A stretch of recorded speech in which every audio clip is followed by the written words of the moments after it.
नमस्कार दोस्तों, power of money channel पे आप सभी का स्वागत है। आज इस वीडियो में अगर आप स्टार्ट करना चाहते हो, बिगिनर हो, तो बेस्ट ऑप्शन होता है म्यूचुअल फंड। म्यूचुअल फंड में सबसे बेस्ट कौन सा फंड है?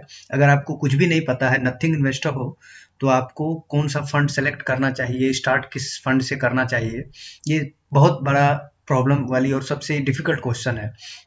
तो इस क्वेश्चन को ध्यान में रखते हुए मैंने दो फंड को सिलेक्ट किया है। दो फंड को सिलेक्ट किया है, बेसिकली एक लार्ज और मिड कैप का फंड है और एक स्मॉल कैप का फंड है, जो अपने सेक्टर में अपने पास्ट परफॉर्मेंस के हिसाब से अभी जो बेस्ट है उस फंड को सिलेक्ट किया है आपके लिए। तो जानेंगे उस फंड के बारे में, डिटेल्ड एनालिसिस, वो फंड पास्ट में किया, उसका परफॉर्मेंस रहा है, कितना रिटर्न दिया है, ग्रोथ क्या है और किस फंड एएमसी का है। तो सारी डिटेल में इस वीडियो में जानेंगे। उससे पहले आप अगर इस चैनल पे नए हैं, इस वीडियो को फर्स्ट टाइम देख रहे हैं या इससे पहले भी देख चुके हैं और चैनल को अभी तक सब्सक्राइब नहीं किया है, तो प्लीज़ इस चैनल को सब्सक्राइब करें, लाइक करें, शेयर करें। इससे बेसिकली कुछ भी नहीं होगा, बस सिर्फ और सिर्फ मुझे एक मोटिवेशन मिलेगा कि आप तक मैं और इन्फॉर्मेटिव वीडियो लाता रहूं और जो भी मुझे थोड़ा बहुत नॉलेज है उससे आपको और हम सबको कुछ फायदा हो और हम सब मिलके अमीर बनने के सफर पे चलें। वीडियो को स्टार्ट करते हैं। पहला फंड मैंने सेलेक्ट किया है Mirae Asset Emerging Blue Chip Fund. ये लार्ज और मिड कैप का फंड है। इसलिए मैंने सेलेक्ट किया है क्योंकि अगर आप लार्ज कैप का अलग लेते हो और मिड कैप का अलग लेते हो तो थोड़ा सा लेंदी हो जाता है, क्योंकि आप बिगिनर हो। मैं समझ रहा हूँ कि आप स्टार्ट कर रहे हो, तो इस कारण से मैंने लार्ज और मिड कैप का एक फंड लिया है। और इसका पास्ट परफॉर्मेंस अगर देखेंगे तो ये काफ़ी अच्छा है, 5 स्टार रेटेड है। इसका एनएवी अभी करंट में 80 रुपीज चल रहा है अभी प्रेजेंट सिचुएशन में। और सीएजीआर रिटर्न भी देखेंगे इसके बारे इसका, अगर इसके वन वन मंथ का आप अगर परफॉर्मेंस देखोगे तो 8% का रिटर्न दिया है। 3 मंथ का देखेंगे तो 25% का रिटर्न दिया है। 6 मंथ का देखेंगे तो 39% का रिटर्न दिया है। 1 ईयर का देखेंगे तो 28% का रिटर्न दिया है। 3 ईयर का 12% CAGR, 5 ईयर 20%। और मैक्सिमम जब से ये फंड लॉन्च हुआ है तब से अभी तक CAGR 24% रिटर्न दिया है। पिछला वीडियो में मैंने आपको 18% का कैलकुलेट करके बताया था, जो पावर ऑफ कंपाउंडिंग वाला वीडियो है। बट आप यहाँ देख लो 24% का दे रहा है एक्चुअल में CAGR रिटर्न अभी तक। ये फंड लॉन्च हुआ है 2013 में, तो 7 साल 8 साल हो चुका है। तो इस फंड पे आप विश्वास कर सकते हो क्योंकि 8 साल का, पिछला 8 साल का इसका परफॉर्मेंस है और 8 साल में ये CAGR 24% रिटर्न दिया है। जहां अगर रेटिंग के बारे में अगर देखेंगे तो लार्ज और मिड कैप कैटेगरी में नंबर 1 पे आता है पास्ट 5 ईयर परफॉर्मेंस के हिसाब से। मॉर्निंग स्टार का 5 स्टार रेटिंग है, क्रिशिल का भी 5 स्टार है, वैल्यू रिसर्च का भी 5 स्टार है। मीन्स अगर इस कैटेगरी में देखेंगे तो इससे बेस्ट फंड आपको नहीं मिलेगा। और रिटर्न के हिसाब से या फिर आप इसके परफॉर्मेंस के हिसाब से बोल लो। लेकिन इसमें एक प्रॉब्लम ये है कि आप 1000 से इन्वेस्टमेंट कर सकते हो, 500 से इन्वेस्टमेंट नहीं कर सकते। मिनिमम एसआईपी अमाउंट जो होगा वो 1000 होगा और इसमें लमसम आप नहीं कर सकते हो, ओनली एसआईपी मोड में कर सकते हो। इसमें अगर इस फंड का और डिटेल देखेंगे तो अगर इस फंड में आपने सेलेक्ट इन्वेस्ट किया है तो इस फंड ने आपको 1 लाख अगर इन्वेस्ट किया होता तो आपको 4,65,000 पिछले 5 साल में, सॉरी 7 साल 8 साल में बना के दिया है। वहीं अगर आप रेगुलर म्यूचुअल फंड में किसी और फंड में डालते तो वो आपको 5,28,000 रुपीज बना के दिया है। एफडी करते तो 1,70,000 अप्रोक्स, मीन्स 1,70,000। और इस फंड में आपने अगर डाला तो 4,70,000। कितने का डिफरेंस होता है आप देख लो, 1,70,000 और 4,70,000, 3 लाख का डिफरेंस हो जाता है सिर्फ और सिर्फ आपके राइट डिसीजन के कारण।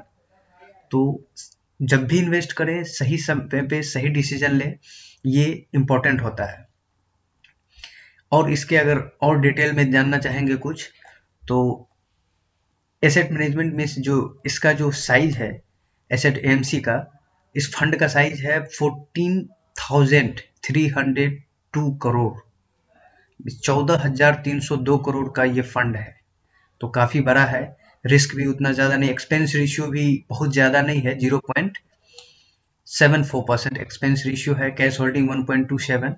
बेसिकली ये सब उतना ज्यादा इंपॉर्टेंट नहीं होता है, जो इम्पोर्टेंट पार्ट है वो है पास्ट रिकॉर्ड, पास्ट परफॉर्मेंस, और जो इसका फंड मैनेजर है वो उसका ट्रैक रिकॉर्ड क्या है, उसका परफॉर्मेंस क्या है, ये देखना होता है, ये इंपॉर्टेंट होता है। जैसे अंकित जैन इसके फंड मैनेजर हैं, और नीलेश सुरेन, ये 2 फंड मैनेजर हैं इसके काफी समय से, जब से ये फंड लॉन्च हुआ है तब से। तो इस पे आप ट्रस्ट कर सकते हैं। और ज़्यादा कुछ नहीं, अगर और डिटेल में देखना चाहेंगे तो इसके सेक्टर, मतलब किस किस सेक्टर में ये इन्वेस्ट किया है, ये परसेंटेज वाइज दिया हुआ है। किस कंपनी में इसका है, जैसे HDFC में है, ICICI बैंक में, इन्फोसिस में है, एक्सिस बैंक में है, भारतीय एयरटेल में है, मैक्स फाइनेंस सर्विस में। ये आप डिटेल चेक कर सकते हो, ये सारा अवेलेबल रहता है। आप किसी भी थ्रू, चाहे ग्रो के चैनल, ग्रो एप्लीकेशन के थ्रू करो या पेटीएम मनी के थ्रू करो। वैसे मैं पर्सनली पेटीएम को यूज करता हूँ, बट आप किसी को भी यूज कर सकते हो, वो मैटर नहीं करता है। लेकिन फंड सेलेक्ट करने से पहले इस बात का जरूर ध्यान रखें, मेरा asset Emerging Blue Chip fund direct, ये डायरेक्ट जो है, और किसी में रहता है रेगुलर। अगर आप रेगुलर और डायरेक्ट में अगर अंतर कर देते हो तो 1% का आपको डिफरेंस हो जाता है। अगर आप रेगुलर फंड सेलेक्ट करते हो तो उसमें आपको 1% का कमीशन अप्रोक्स लग जाता है, और डायरेक्ट में करते हो तो कोई एक्स्ट्रा कमीशन नहीं लगता है, इस कारण से आपका 1% लगभग इंटरेस्ट ज़्यादा मिलता है। तो इन चीज़ों का ध्यान रखें कि फंड के आगे डायरेक्ट ग्रोथ लिखा रहे, कोई भी फंड आप सेलेक्ट करते हो। Next, small cap. Small cap में मैंने SBI स्मॉल कैप फंड लिया है। SBI स्मॉल कैप फंड लेने का कारण है कि इसका भी पास्ट परफॉर्मेंस काफ़ी अच्छा है, लाजवाब। अपने कैटेगरी में ये भी नंबर 1 है पिछले 5 साल के ट्रैक रिकॉर्ड के हिसाब से। ये भी 5 स्टार रेटेड फंड है। इसका भी अगर आप देखो तो 5 ईयर CAGR रिटर्न 18%, मैक्सिमम जब से ये फंड लॉन्च हुआ है 25% CAGR रिटर्न से दिया है। ये फंड 2013 में ही लॉन्च हुआ है, सेम मेरा asset Emerging Blue Chip fund की तरह ही। इसका भी अगर आप और भी डिटेल चेक करना चाहो तो आप नीचे कर सकते हो। इसका भी देखो 6,628 करोड़ का फंड साइज है, और इसका एक्सपेंस रेशियो 0.90 है, कैश होल्डिंग 4.74। इसके अगर इन्वेस्टमेंट जो सेक्टोरियल हिस्टोरिकल जो इन्वेस्टमेंट है, वो किस किस जगह पे कहाँ कहाँ कितना, किस सेक्टर में कितना इन्वेस्ट किया है, वो देखेंगे तो इंजीनियरिंग में सबसे ज़्यादा इन्वेस्टमेंट किया है 16% का, FMCG में 12%, कंस्ट्रक्शन में 11%। तो इस तरीके से आप चेक कर सकते हो। केमिकल में है 8%, फाइनेंस में 6%। इस तरीके से आप सारा डिटेल एप्लीकेशन पे चेक कर सकते हो बिफोर इन्वेस्टिंग। और कंपनी के नाम भी हैं, जो ज़्यादा जिसमें मतलब इन्वेस्ट किया होता है उस कंपनी का नाम दिया रहता है इन परसेंटेज टर्म। तो ये सारे डिटेल चेक करके आप, मेरा सजेशन ये 2 फंड है, आप इससे भी बेटर कोई अगर फंड हो तो उसमें कर सकते हो। बेसिकली आपको स्टार्ट करना है, आप किस फंड को सेलेक्ट करते हो ये इंपॉर्टेंट है, बट उससे भी ज़्यादा इंपॉर्टेंट है आप स्टार्ट करो। क्योंकि अगर आप स्टार्ट ही नहीं करोगे तो मान लो अभी यहाँ 25% मिल रहा है, किसी में मान लो 18% ही मिल रहा होगा, 18% भी मिलेगा तभी जब आप इन्वेस्टमेंट स्टार्ट करोगे। तो सबसे मेन और इम्पोर्टेंट चीज़ होता है कि आप स्टार्ट करो, ये इम्पोर्टेंट होता है।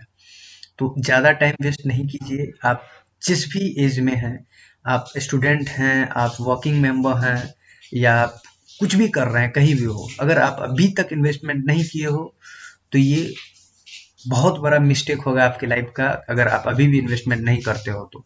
इसलिए जितनी जल्दी हो सके इन्वेस्टमेंट स्टार्ट करें। 500 से ही इन्वेस्टमेंट स्टार्ट करें, 100 से इन्वेस्टमेंट स्टार्ट करें, ये मैटर नहीं करता है, लेकिन इन्वेस्टमेंट स्टार्ट करें, ये ज़रूरी है। इस वीडियो को यहीं ख़त्म करते हैं क्योंकि बहुत ज़्यादा लंबा हो जाएगा। ये 2 फंड मेरा रिकमेंडेशन है, और पर्सनली आप अपना रिसर्च कर लें, उसके बाद ही इन्वेस्टमेंट करें। ये नहीं कि मैंने कहा और आप इन्वेस्टमेंट कर लो, आप अपना रिसर्च कर लें, आप अपने किसी जानकार या फाइनेंशियल एडवाइजर से सलाह ले लें, उसके बाद इन्वेस्टमेंट करें।